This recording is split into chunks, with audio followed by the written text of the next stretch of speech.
वीरः हनुमान् गरुडस्य साहाय्यम्।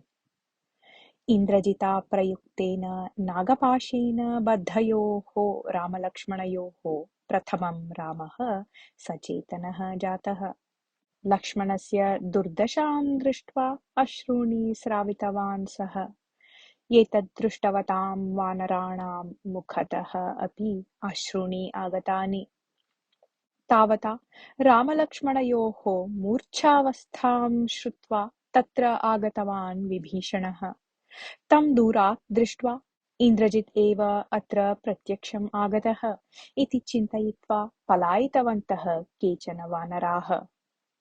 रामलक्ष्मणयोः एव एषा दशा चेत् इतः परं लङ्कासिंहासनप्राप्तिः स्वप्नायते एव इति आलोच्य दीर्घं निःश्वसितवान् विभीषणः। इन्द्रजित् एतादृशं घोरं कृत्यं कुर्यात् इति न निरीक्षितम् आसीत् मया इति निराशया उक्तवान् सः। तदा सुग्रीवः विभीषणम् उक्तवान्, मित्र, एतावता एव इन्द्रजित् रावणः च जयं प्राप्तवन्तौ इति मा निर्णयतु। तयोः संहारः भवतः सिंहासनप्राप्तिः च विधिनिर्णीतः। अतः तदुभयम् अपि भविष्यति एव। रामलक्ष्मणयोः प्राणापायः तु नास्ति। युद्धे एतादृश्यः घटनाः सहजाः। एतया घटनया अस्माभिः ज्ञातं यत् अग्रे कीदृशः विशेषसन्नाहः करणीयः इति। अतः केनापि निरुत्साहिना न भवितव्यम्। युद्धं तु अनुवर्तिष्यते एव इति। अनन्तरं सः सुषेणम् आहूय, यदा एतौ रामलक्ष्मणौ सचेतनौ भवतः तदा भवान् एतौ किष्किन्धां नयतु। भवता सह केचन वानरवीराः अपि भवन्तु। अहं रावणं सपरिवारं संहृत्य सीतया सह तत्र आगमिष्यामि इति उक्तवान्। रामाय यत् वचनं दत्तं तदनुगुणं रावणं संहरिष्यामि अथवा एतस्मिन् एव कार्ये प्राणान् वा अर्पयामि इति दृढं निश्चयः आसीत् तस्य मनसि। तदा सुषेणः सुग्रीवम् उक्तवान्, पूर्वं देवदानवयोः युद्धं प्रचलति स्म खलु। तदा अपि दानवाः मायाबलम् आश्रित्य युद्धं कुर्वन्तः देवान् पीडयन्ति स्म। तत्कारणतः केचन मूर्छिताः भवन्ति स्म, पुनः केचन मृताः भवन्ति स्म अपि। तत्काले देवैः अमृतं न पीतम् आसीत्। अतः देवानां गुरुः बृहस्पतिः मृतसञ्जीवनी विद्यया देवान् उज्जीवयति स्म। विशल्यकरणिः सञ्जीवकरणिः इति द्विविधं मूलं क्षीरसमुद्रसमीपे स्थिते पर्वते अस्ति इति श्रूयते। यत्र समुद्रमथनं प्रवृत्तं तत्र चन्द्रपर्वतः द्रोणपर्वतः च स्तः। तत्र पूर्वोक्तानि मूलानि भवन्ति। अतः हनूमन्तं प्रेषयित्वा तानि मूलानि आनाययतु इति। तावता प्रलयमारुतसदृशः मारुतः तत्र उत्पन्नः। वानराः आश्चर्येण आकाशं दृष्टवन्तः। क्षणाभ्यन्तरे गरुडः तत्र उपस्थितः। गरुडस्य आगमनतः उत्पन्नस्य वायोः स्पर्शतः एव भीताः बाणरूपिणः सर्पाः ततः पलायितवन्तः। गरुडः रामलक्ष्मणयोः पार्श्वे उपविश्य सर्वाणि अङ्गानि स्पृष्टवान्। तेन रामलक्ष्मणयोः शरीरे जाताः सर्वे व्रणाः उपशान्ताः। रामः उत्थाय गरुडम् उक्तवान्, पक्षिराज, भवतः दयया आवां स्वस्थौ जातौ। पूर्वतनं बलम् अपि प्राप्तम्। भवतः दर्शनात् अहं पितरं दशरथमहाराजं पितामहम् अजमहाराजं च स्मरामि। भवतः दर्शनात् कश्चन आनन्दः, कश्चन आत्मीयभावः। वस्तुतः कः भवान् इति। राम, भवतः मित्रम् अहम्। भवतोः साहाय्यार्थम् अत्र आगतवान्। गरुत्मान् इति मम नाम। बाणरूपेण सर्पाः भवन्तं बद्धवन्तः आसन्। सर्पग्रहणतः विमोचनं नितरां दुस्साध्यम्। अतः अहम् अत्र आगतः। मम दर्शनतः सर्पाः पलायितवन्तः। भवतोः सुस्थितिं दृष्ट्वा सन्तुष्टः अस्मि। एतस्मिन् युद्धे भवद्भिः विशेषजागरूकता आश्रयणीया। राक्षसाः बहुविधानि मायातन्त्राणि जानन्ति। तानि कीदृशानि स्युः इति ऊहाम् अपि कर्तुं न शक्यम्।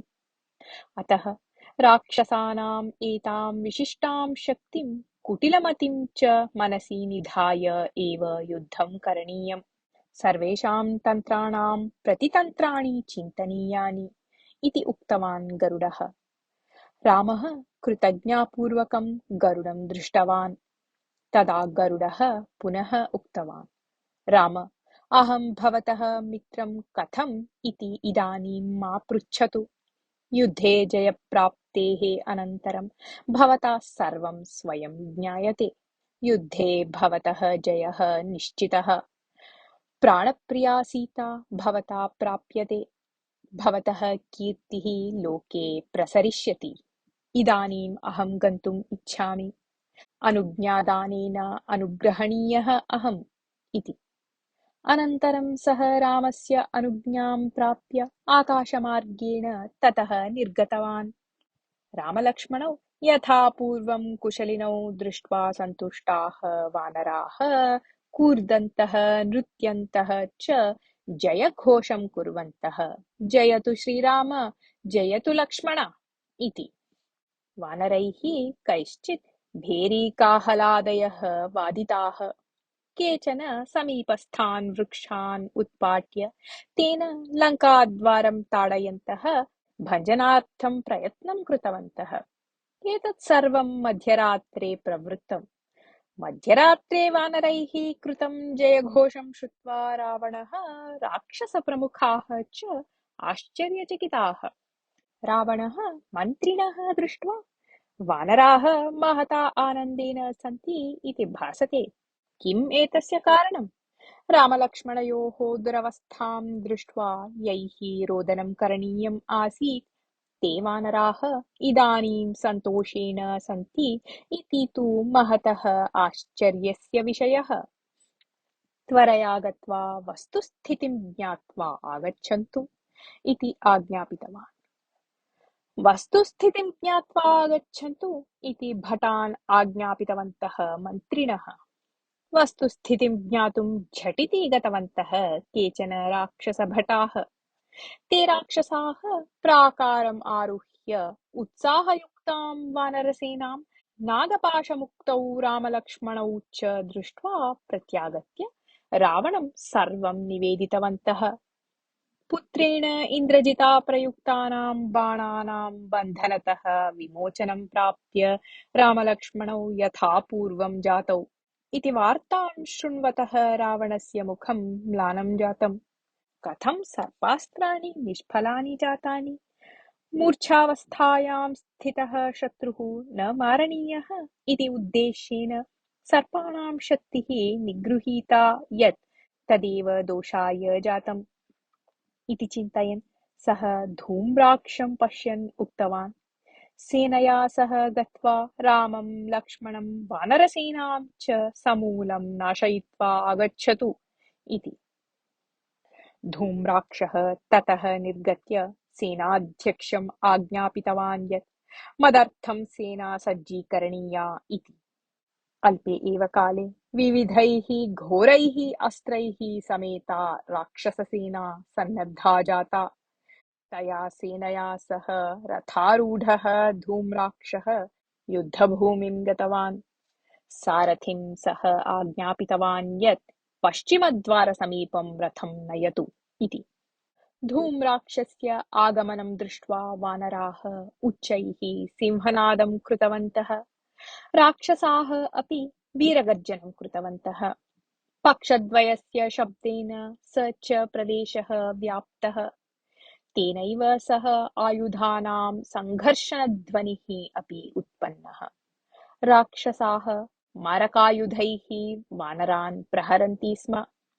वानराः च वृक्षशिलादीन् क्षिपन्तः युद्धं कुर्वन्ति स्म। कदाचित् वानराः राक्षसान् गृहीत्वा अन्यराक्षसानाम् उपरि क्षिपन्ति स्म। तथैव राक्षसानाम् आयुधं बलात् स्वीकृत्य प्रतिप्रहारम् अपि कुर्वन्ति स्म वानराः। व्रणादिकम् उपेक्ष्य वानराः उत्साहेन अग्रे गच्छन्तः युद्धं कुर्वन्ति स्म। राक्षसपक्षे बहूनां मरणं दृश्यते स्म। एतस्मात् भीताः केचन राक्षसाः ततः पलायनं कर्तुम् उद्युक्ताः। एतद् दृष्ट्वा धूम्राक्षः स्वयम् अग्रे आगत्य वानराणां संहारार्थम् उद्युक्तः अभवत्। इदानीं वानरपक्षे अपि बहूनि मरणानि दृष्टानि। धूम्राक्षेण क्रियमाणं वानरसेनायाः नाशं दृष्ट्वा हनूमान् क्रुद्धः अभवत्। सः एकां बृहतीं शिलाम् उन्नीय धूम्राक्षस्य रथस्य उपरि क्षिप्तवान्। रथः चूर्णीकृतः अभवत्। शिलापतनं जानन् धूम्राक्षः उत्प्लुत्य भूमौ स्थित्वा आत्मानं रक्षन् युद्धार्थं गदां गृहीतवान्।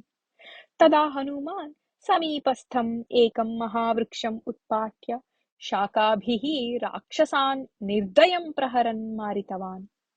एतद् दृष्ट्वा भीताः राक्षसाः ततः पलायितवन्तः। हनुमान् धूम्राक्षस्य पुरतः आगत्य स्थितवान्।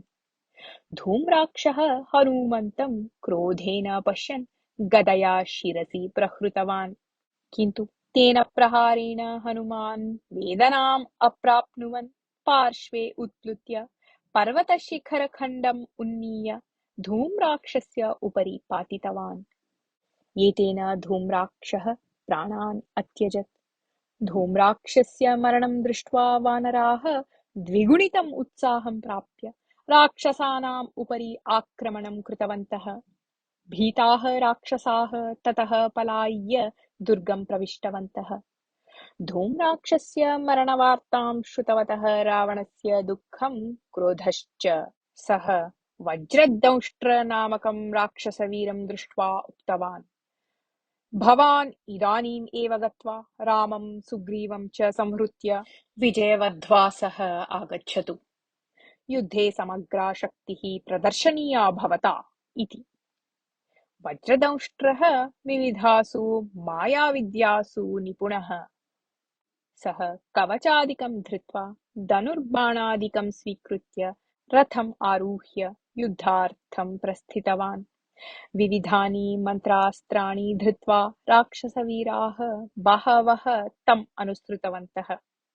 वज्रदंष्ट्रः सेनया सह दक्षिणद्वारसमीपं गतवान्। तत्र युवराजः अङ्गदः वानरसेनायाः अग्रणीः आसीत्। वानर-राक्षसयोः युद्धम् आरब्धम्। राक्षसाः वानराणां संहारे उद्युक्ताः जाताः। वानराणां नाशं दृष्ट्वा क्रुद्धः अङ्गदः उग्ररूपं प्राप्य राक्षसानां संहारम् आरब्धवान्। मुष्टिप्रहारमात्रेण राक्षसान् संहरति स्म अङ्गदः। यमः एव अङ्गदरूपेण आगत्य संहारं कुर्वन् अस्ति इति भावितवन्तः राक्षसाः। अङ्गदेन क्रियमाणं राक्षससंहारं दृष्टवतः वज्रदंष्ट्रस्य क्रोधः प्रवृद्धः। सः अङ्गदस्य अभिमुखम् आगतवान्।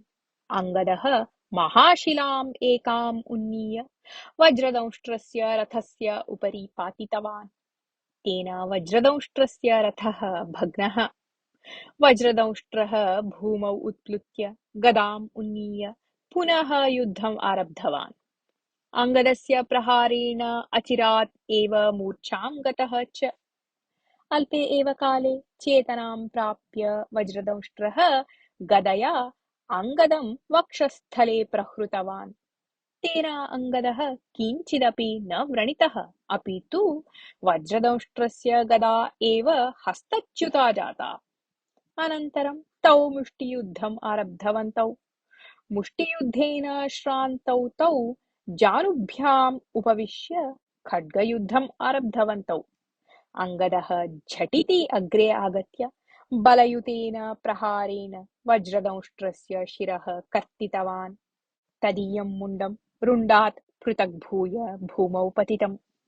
वज्रदंष्ट्रस्य मरणस्य वार्तां श्रुत्वा रावणः अकम्पनं सेनया सह युद्धार्थं प्रेषितवान्।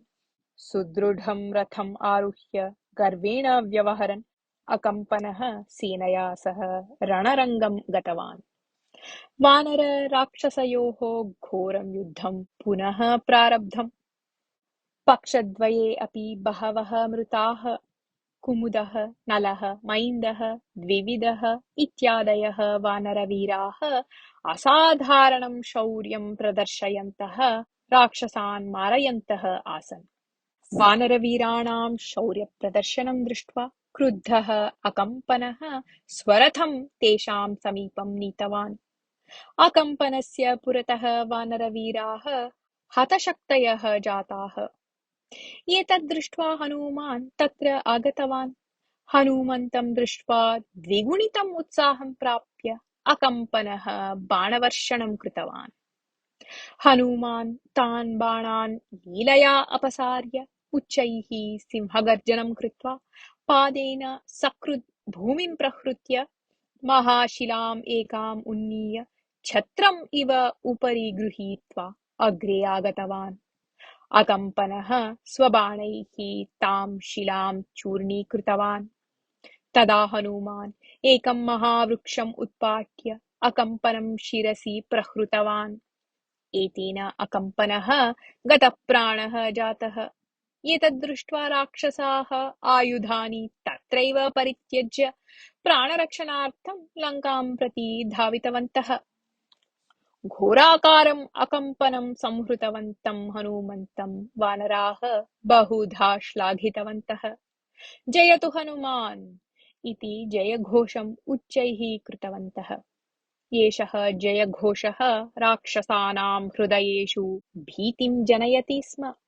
अकम्पनस्य मरणं श्रुत्वा रावणः क्षणकालं चिन्ताग्रस्तः जातः। अनन्तरं मन्त्रिणम् आहूय सः समालोचनं कृतवान्। सेनाव्यवस्थायाः परिशीलनार्थं सर्वत्र स्वयं गत्वा आगतवान्। रावणः सर्वं दृष्ट्वा सभाभवनं प्रत्यागत्य प्रहस्तं दृष्ट्वा उक्तवान्, शत्रुसैन्यं नगरद्वारे उपस्थितम् अस्ति। एतस्य शत्रुसैन्यस्य नाशार्थं सामान्यस्य प्रेषणेन किमपि प्रयोजनं न भवति इति भाति। शत्रुसैन्यं नाशयितुम् अहं, कुम्भकर्णः, भवान्, इन्द्रजित्, निकुम्भश्च समर्थाः, न अन्ये। अतः इदानीं भवान् महत्या सेनया सह गत्वा वानरसेनां नाशयित्वा विजयवध्वा सह प्रत्यागच्छतु इति। तदा प्रहस्तः उक्तवान्, युद्धनिवारणस्य विषये इतः पूर्वम् आवाभ्यां चर्चा कृता एव। सीता रामाय प्रत्यर्पणीया इति मया सूचितम्। एवं न कृतं चेत् युद्धम् अनिवार्यम् इत्यपि मया उक्तम् आसीत्, किन्तु मम वचनं भवते न अरोचत। अतः युद्धम् उपस्थितम् अस्ति। अस्तु तावत्। अहं भवदर्थं प्राणान् अपि अर्पयितुं सिद्धः एव। भवान् चिन्ता परित्यजतु। अहं वानरसेनां नाशयित्वा आगमिष्यामि इति। एतावत् उक्त्वा ततः गत्वा प्रहस्तः सेनाध्यक्षम् आज्ञापितवान् यत् महती सेना युद्धार्थं सज्जीकरणीया इति। राक्षसवीराः होमं कृत्वा प्रसादं प्राप्य युद्धार्थं गन्तुं सन्नद्धाः जाताः। प्रहस्तः रणभेरीं वादयित्वा रथम् आरुह्य रणरङ्गं प्रति प्रस्थितवान्। नरान्तकः, कुम्भः, महानादः, समुन्नतः इत्येते मन्त्रिणः तम् अनुसृतवन्तः। प्रहस्तस्य आगमनं दूरात् दृष्ट्वा रामः विभीषणं पृष्टवान्। महावीरः कश्चन आगच्छन् अस्ति इति भाति। कः सः इति। सः रावणस्य सेनानायकः प्रहस्तः। रावणस्य सेनायाः सज्जीकरणे एतस्य एव प्राधान्यम्। मन्त्रास्त्राणि बहूनि सन्ति एतस्य समीपे। पराक्रमेण असमानः एषः। एतस्य दर्शनतः त्रिलोकी अपि कम्पिता भवति इति उक्तवान् विभीषणः। अनुवर्तते।